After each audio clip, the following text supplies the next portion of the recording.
Hi hello friends, welcome to my YouTube channel. ಇವತ್ತಿನ ವಿಡಿಯೋದಲ್ಲಿ ದೋಸೆ, ಪೂರಿ, ಚಪಾತಿ ಎಲ್ಲದಕ್ಕೂ ಸೂಪರ್ ಕಾಂಬಿನೇಷನ್ ಆಗಿರುವಂತಹ ಆನಿಯನ್ ಕರಿ ಮತ್ತು ಆನಿಯನ್ ತೊಕ್ಕು ರೆಸಿಪಿನ ಶೇರ್ ಮಾಡ್ತಾ ಇದ್ದೀನಿ. ಈ ಆನಿಯನ್ ತೊಕ್ಕು ರೆಸಿಪಿನ ಒಂದು 15 ದಿನಗಳವರೆಗೆ ಸ್ಟೋರ್ ಮಾಡಿ ಇಟ್ಕೊಂಡು ತಿನ್ಬೋದು. ಬನ್ನಿ, ನಾನಿಲ್ಲಿ ಆನಿಯನ್ ಕರಿನ ಮಾಡಿ ತಿಳಿಸ್ಕೊಡ್ತಾ ಇದ್ದೀನಿ. ಮೊದಲು ನಾನಿಲ್ಲಿ ಆನಿಯನ್ ಕರಿನ ಮಾಡಲಿಕ್ಕೆ 2 ದೊಡ್ಡ ಸೈಜಿನ ಈರುಳ್ಳಿನ ಈ ರೀತಿ ಕಟ್ ಮಾಡಿ ಇಟ್ಕೊಂಡಿದ್ದೀನಿ. ನೀವಿಲ್ಲಿ ನೋಡ್ತಾ ಇರ್ಬೋದು, ಇಷ್ಟು ದೊಡ್ಡದಾಗಿ ನೀವು ಈರುಳ್ಳಿನ ಕಟ್ ಮಾಡಿ ಇಟ್ಕೋಬೇಕಾಗುತ್ತೆ. ಈ ರೀತಿ ದಪ್ಪದಾಗಿ ಬೇಡ ಅಂತ ಹೇಳಿದ್ರೆ ನೀವು ಆನಿಯನ್ನ ಸಣ್ಣದಾಗಿಯೂ ಸಹ ಕಟ್ ಮಾಡ್ಕೋಬೋದು. ಈಗ ಇದನ್ನು ಪಕ್ಕಕ್ಕೆ ಇಟ್ಕೊಳ್ಳೋಣ. ನಂತರ ನಾನಿಲ್ಲಿ ಗ್ಯಾಸ್ ಸ್ಟವ್ನ ಆನ್ ಮಾಡಿ ಒಂದು ಪ್ಯಾನ್ ಇಟ್ಕೊಂಡಿದ್ದೀನಿ. ಪ್ಯಾನ್ ಬಿಸಿಯಾಗಿದ ನಂತರ ಇದಕ್ಕೆ 2 ಟೇಬಲ್ ಸ್ಪೂನ್ ಆಗುವಷ್ಟು ಎಣ್ಣೆನ ಸೇರಿಸ್ಕೊಳ್ತಾ ಇದ್ದೀನಿ. ಎಣ್ಣೆ ಬಿಸಿಯಾಗಿದ ನಂತರ ಅರ್ಧ ಟೀ ಸ್ಪೂನ್ ಆಗುವಷ್ಟು ನಾನಿಲ್ಲಿ ಜೀರಿಗೆನ ಸೇರಿಸ್ಕೊಳ್ತಾ ಇದ್ದೀನಿ. ನಂತರ ನಾನು ಇದಕ್ಕೆ ಕಟ್ ಮಾಡಿ ಇಟ್ಕೊಂಡಿರುವಂತಹ ಈರುಳ್ಳಿನ ಸೇರಿಸ್ಕೊಳ್ತಾ ಇದ್ದೀನಿ. ಈರುಳ್ಳಿನ ಸೇರಿಸಿದ ನಂತರ ಈರುಳ್ಳಿ ಸಾಫ್ಟ್ ಆಗಬೇಕು, ಅಲ್ಲಿವರೆಗೂ ಫ್ಲೇಮ್ನ ಮೀಡಿಯಮ್ ಫ್ಲೇಮಲ್ಲಿಟ್ಟು ಈರುಳ್ಳಿ ಸಾಫ್ಟ್ ಆಗೋವರೆಗೂ ಚೆನ್ನಾಗಿ ಇದನ್ನು ಫ್ರೈ ಮಾಡ್ಕೊಳ್ತಾ ಇದ್ದೀನಿ. ದೋಸೆ, ಪೂರಿ, ಚಪಾತಿಗೆ ಒಂದೇ ರೀತಿ ಗ್ರೇವಿ ಅಥವಾ ಚಟ್ನಿ ತಿಂದು ಬೇಜಾರಾಗಿದ್ದರೆ ಒಂದ್ಸಲ ಈ ಮೆಥಡ್ನಲ್ಲಿ ಆನಿಯನ್ ಕರಿನ ಟ್ರೈ ಮಾಡಿ ನೋಡಿ, ತುಂಬಾ ಸೂಪರಾಗಿ ಬರುತ್ತೆ. ಈಗ ಈರುಳ್ಳಿ ಕೂಡ ಸಾಫ್ಟ್ ಆಗಿದೆ, ನೀವಿಲ್ಲಿ ನೋಡ್ತಾ ಇರ್ಬೋದು. ಇದಕ್ಕೆ 1 ಟೀ ಸ್ಪೂನ್ ಆಗುವಷ್ಟು ನಾನಿಲ್ಲಿ ಶುಂಠಿ ಬೆಳ್ಳುಳ್ಳಿ ಪೇಸ್ಟ್ನ ಸೇರಿಸ್ಕೊಳ್ತಾ ಇದ್ದೀನಿ. ಇದ್ರ ಜೊತೆಗೆ ನಾನಿಲ್ಲಿ ಸೀಲಿಟ್ಕೊಂಡಿರುವಂತಹ ಒಂದು 3 ಹಸಿಮೆಣಸಿನ್ಕಾಯಿನ ಸೇರಿಸ್ಕೊಳ್ತಾ ಇದ್ದೀನಿ. ನೀವು ನಿಮ್ಮ ಖಾರಕ್ಕೆ ಅನುಗುಣವಾಗಿ ನೋಡಿ ಮೆಣಸಿನ್ಕಾಯಿನ ಸೇರಿಸ್ಕೊಳ್ಳಿ, ಇಲ್ಲಾಂದರೆ ಸ್ಕಿಪ್ ಸಹ ಮಾಡಿಕೊಂಡು ನೀವಿಲ್ಲಿ ಚಿಲ್ಲಿ ಪೌಡರ್ನ ಸೇರಿಸ್ಕೋಬೋದು.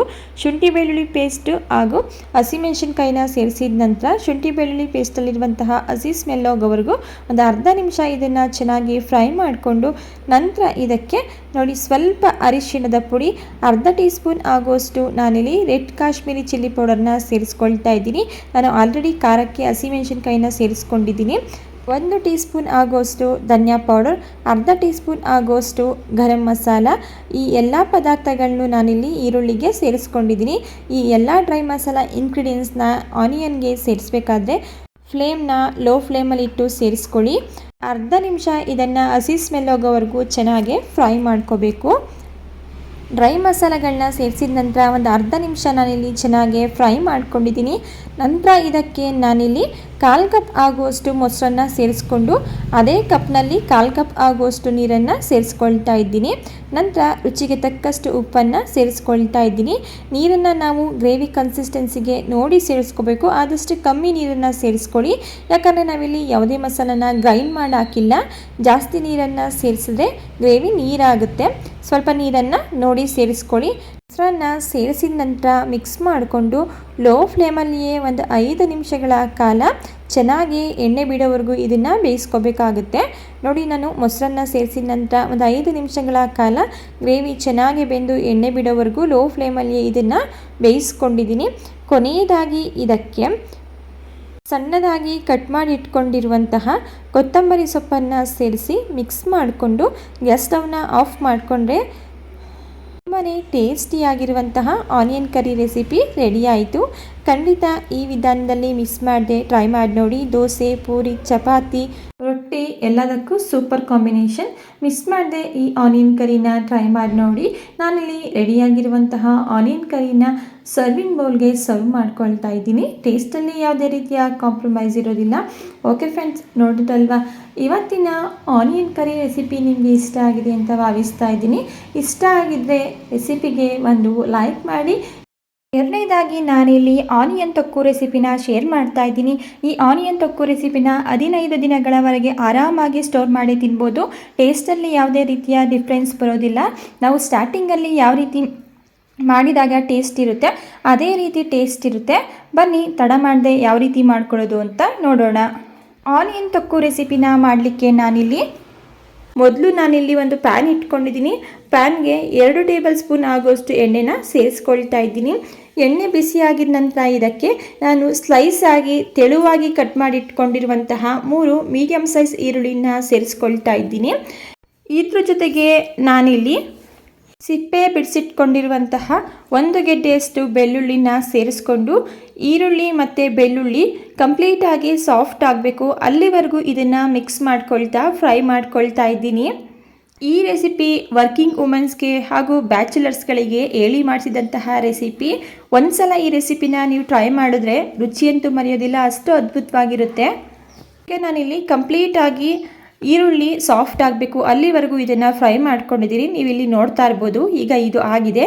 ಇದನ್ನು ನಾನೀಗ ಒಂದು ಪ್ಲೇಟ್ಗೆ ಟ್ರಾನ್ಸ್ಫರ್ ಮಾಡಿ ಇಟ್ಕೊಳ್ತಾ ಇದ್ದೀನಿ. ಇನ್ನು ಈ ರೆಸಿಪಿ ಬರೀ ರೈಸ್ಗೆ ಮಾತ್ರ ಅಲ್ಲ, ದೋಸೆ, ಪೂರಿ, ಚಪಾತಿ ಎಲ್ಲದಕ್ಕೂ ಸೂಪರ್ ಆಗಿರುತ್ತೆ.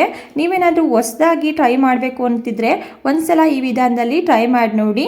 ನೆಕ್ಸ್ಟ್ ನಾನು ಈರುಳ್ಳಿನ ಒಂದು ಪ್ಲೇಟ್ಗೆ ಸೇರಿಸಿದ ನಂತರ ಅದೇ ಪ್ಯಾನ್ಗೆ ನಾನಿಲ್ಲಿ ಒಂದು 4-5 ಗುಂಟೂರು ಮೆಣಸಿನ್ಕಾಯಿನ ಸೇರಿಸ್ಕೊಂಡು ಕಲರ್ ಚೇಂಜ್ ಆಗೋವರೆಗೂ ಇದನ್ನು ಫ್ರೈ ಮಾಡ್ಕೊಳ್ತಾ ಇದ್ದೀನಿ.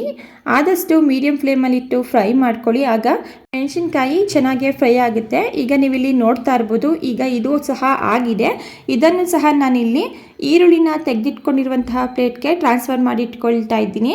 ಈಗ ನಾವಿಲ್ಲಿ ತಗೊಂಡಿರುವಂತಹ ಈರುಳ್ಳಿ ಮತ್ತು ಮೆಣಸಿನ್ಕಾಯಿ ಕಂಪ್ಲೀಟಾಗಿ ತಣ್ಣಗಾಗಬೇಕು. ತಣ್ಣಗಾಗಿದ ನಂತರ ಇದನ್ನು ನಾನಿಲ್ಲಿ ಒಂದು ಮಿಕ್ಸರ್ ಜಾರ್ಗೆ ಟ್ರಾನ್ಸ್ಫರ್ ಮಾಡ್ಕೊಳ್ತಾ ಇದ್ದೀನಿ. ನಂತರ ಇದಕ್ಕೆ ನಾನಿಲ್ಲಿ ಒಂದು ಸಣ್ಣ ಪ್ರಮಾಣದಲ್ಲಿ ಸ್ವಲ್ಪ ಹುಣಸೆಹಣ್ಣನ್ನು ಸೇರಿಸ್ಕೊಳ್ತಾ ಇದ್ದೀನಿ. ನೀವು ನಿಮ್ಮ ರುಚಿಗೆ ಅನುಗುಣವಾಗಿ ನೋಡಿಕೊಂಡು ಹುಣಸೆಹಣ್ಣನ್ನು ಸೇರಿಸ್ಕೊಳ್ಳಿ. ನಂತರ 1 ಟೀ ಸ್ಪೂನ್ ಆಗುವಷ್ಟು ಧನಿಯಾ ಪುಡಿ, ಅರ್ಧ ಟೀ ಸ್ಪೂನ್ ಆಗುವಷ್ಟು ಗರಂ ಮಸಾಲ, ಹಾಗೆ ನಾನಿಲ್ಲಿ 1 ಟೀ ಸ್ಪೂನ್ ಆಗುವಷ್ಟು ರೆಡ್ ಕಾಶ್ಮೀರಿ ಚಿಲ್ಲಿ ಪೌಡರ್ನ ಸೇರಿಸ್ಕೊಳ್ತಾ ಇದ್ದೀನಿ. ಇದು ಕಲರ್ಗೋಸ್ಕರ ಅಷ್ಟೇ. ನಂತರ ನಾನಿಲ್ಲಿ ರುಚಿಗೆ ತಕ್ಕಷ್ಟು ಉಪ್ಪು, 2 ಟೇಬಲ್ ಸ್ಪೂನ್ ಆಗುವಷ್ಟು ನೀರನ್ನು ಸೇರಿಸ್ಕೊಳ್ತಾ ಇದ್ದೀನಿ. ಜಾಸ್ತಿ ನೀರನ್ನು ಸೇರಿಸಲಿಕ್ಕೆ ಹೋಗಬಾರ್ದು. ಜಸ್ಟ್ 2 ಟೇಬಲ್ ಸ್ಪೂನ್ ಆಗುವಷ್ಟು ನೀರನ್ನು ಸೇರಿಸ್ಕೊಂಡು ಈ ರೀತಿ ನೈಸಾಗಿ ಇದನ್ನು ಪೇಸ್ಟ್ ಮಾಡ್ಕೊಂಡಿದ್ದೀನಿ. ಇದು ಕ್ರಾಸ್ ಆಗಿದ್ರೂ ಪರವಾಗಿಲ್ಲ, ಏನು ಪ್ರಾಬ್ಲಮ್ ಆಗಲ್ಲ. ಈಗ ಇದನ್ನು ಪಕ್ಕಕ್ಕೆ ಇಟ್ಕೊಳ್ಳೋಣ. ನಾನಿಲ್ಲಿ ಗ್ಯಾಸ್ ಸ್ಟವ್ನ ಆನ್ ಮಾಡಿ ಆನಿಯನ್ನ ಫ್ರೈ ಮಾಡಿ ಇಟ್ಕೊಂಡಿರುವಂತಹ ಪ್ಯಾನ್ಗೆ 2 ಟೇಬಲ್ ಸ್ಪೂನ್ ಆಗುವಷ್ಟು ಎಣ್ಣೆನ ಸೇರಿಸ್ಕೊಳ್ತಾ ಇದ್ದೀನಿ. ಎಣ್ಣೆ ಬಿಸಿಯಾಗಿದ ನಂತರ ಅರ್ಧ ಟೀ ಸ್ಪೂನ್ ಆಗುವಷ್ಟು ಉದ್ದಿನಬೇಳೆ, ಅರ್ಧ ಟೀ ಸ್ಪೂನ್ ಆಗುವಷ್ಟು ಕಡಲೆಬೇಳೆನ ಸೇರಿಸಿ ಫ್ಲೇಮ್ನ ಮೀಡಿಯಂ ಫ್ಲೇಮಲ್ಲಿಟ್ಟು ಕಡಲೆಬೇಳೆ ಹಾಗೂ ಉದ್ದಿನಬೇಳೆ ಕಲರ್ ಚೇಂಜ್ ಆಗೋವರೆಗೂ ಫ್ರೈ ಮಾಡ್ಕೊಳ್ತಾ ಇದ್ದೀನಿ. ನಂತರ ಇದಕ್ಕೆ ಅರ್ಧ ಟೀ ಸ್ಪೂನ್ ಆಗುವಷ್ಟು ಸಾಸಿವೆ, ಅರ್ಧ ಟೀ ಸ್ಪೂನ್ ಆಗುವಷ್ಟು ಜೀರಿಗೆ, ಸ್ವಲ್ಪ ಕರಿಬೇವಿನ ಸೊಪ್ಪು ಹಾಗೆ ಸ್ವಲ್ಪ ಇಂಗನ್ನು ಸೇರಿಸಿ ಒಗ್ಗರಣೆನ ರೆಡಿ ಮಾಡಿಕೊಂಡು ನಂತರ ಇದಕ್ಕೆ ನಾನು ಮಿಕ್ಸರ್ ಜಾರ್ನಲ್ಲಿ ಗ್ರೈಂಡ್ ಮಾಡಿ ಇಟ್ಕೊಂಡಿರುವಂತಹ ಆನಿಯನ್ ಪೇಸ್ಟ್ ಏನಿದೆ ಅದನ್ನು ನಾನು ಸೇರಿಸ್ಕೊಳ್ತಾ ಇದ್ದೀನಿ. ಆನಿಯನ್ ಪೇಸ್ಟ್ನ ಸೇರಿಸಿದ ನಂತರ ಇದಕ್ಕೆ ಜಾಸ್ತಿ ನೀರನ್ನು ಸೇರಿಸ್ಕೊಳ್ಳೋದಕ್ಕೆ ಹೋಗಬಾರ್ದು. ನಾನಿಲ್ಲಿ 2 ಟೇಬಲ್ ಸ್ಪೂನ್ ಆಗುವಷ್ಟು ಮಿಕ್ಸರ್ ಜಾರ್ ತೊಳೆದಿರುವಂತಹ ನೀರನ್ನು ಸೇರಿಸ್ಕೊಂಡು ಮಿಕ್ಸ್ ಮಾಡ್ಕೊಳ್ತಾ ಇದ್ದೀನಿ. ನಂತರ ಗ್ಯಾಸ್ ಸ್ಟವ್ನ ಮೀಡಿಯಂ ಫ್ಲೇಮಲ್ಲಿ ಇಟ್ಟು ಇದನ್ನು ಮಧ್ಯದಲ್ಲಿ ಮಿಕ್ಸ್ ಮಾಡ್ಕೊಳ್ತಾ ಒಂದು ಲಿಡ್ಡನ್ನು ಕ್ಲೋಸ್ ಮಾಡಿ ಕಂಪ್ಲೀಟಾಗಿ ಇದು ಬೆಂದು ಆಯಿಲೆಲ್ಲ ರಿಲೀಸ್ ಆಗಬೇಕು. ಅಲ್ಲಿವರೆಗೂ ಇದನ್ನು ಲಿಡ್ಡನ್ನು ಕ್ಲೋಸ್ ಮಾಡಿ ಬೇಯಿಸ್ಕೋಬೇಕು. ಈ ಗ್ರೇವಿ ಬೇಯ್ತಾ ಕಲರ್ ಚೇಂಜ್ ಆಗುತ್ತೆ. ನೀವಿಲ್ಲಿ ನೋಡ್ತಾ ಇರ್ಬೋದು. ನಾನಿಲ್ಲಿ ಒಂದು 5 ನಿಮಿಷ ಬೇಯಿಸ್ಕೊಂಡಿದ್ದೀನಿ. ಈಗ ಕಲರ್ ಕೂಡ ಚೇಂಜ್ ಆಗಿದೆ. ಮೀಡಿಯಂ ಫ್ಲೇಮಲ್ಲಿ ಇಟ್ಟು ಮಧ್ಯದಲ್ಲಿ ತಿರುಗಿಸ್ಕೊಳ್ತಾ ಇರಿ, ಇಲ್ಲಾಂದರೆ ತಳ ಹಿಡಿಯುತ್ತೆ. ಇನ್ನು ಈ ಆನಿಯನ್ ತೊಕ್ಕನ್ನ ನೀವು ಒಂದ್ಸಲ ಮಾಡಿಟ್ಕೊಬಿಟ್ರೆ 15 ದಿವಸದವರೆಗೂ ಆರಾಮಾಗಿ ಯೂಸ್ ಮಾಡ್ಬೋದು. ಅಷ್ಟು ರುಚಿಯಾಗಿರುತ್ತೆ. ಟೇಸ್ಟಲ್ಲಿ ಸ್ವಲ್ಪ ಕೂಡ ಡಿಫ್ರೆನ್ಸ್ ಆಗೋದಿಲ್ಲ. ಬಿಸಿ ರೈಸ್ ಜೊತೆ ತುಪ್ಪ, ಈ ಆನಿಯನ್ ತೊಕ್ಕು ಹೇಳಿ ಮಾಡಿಸಿದಂತಹ ರೆಸಿಪಿ ಒಂದ್ಸಲ ಈ ವಿಧಾನದಲ್ಲಿ ಟ್ರೈ ಮಾಡಿ ನೋಡಿ, ನೀವೇ ಕಮೆಂಟ್ಸ್ ಮಾಡ್ತೀರಾ, ಅಷ್ಟು ಸೂಪರಾಗಿರುತ್ತೆ.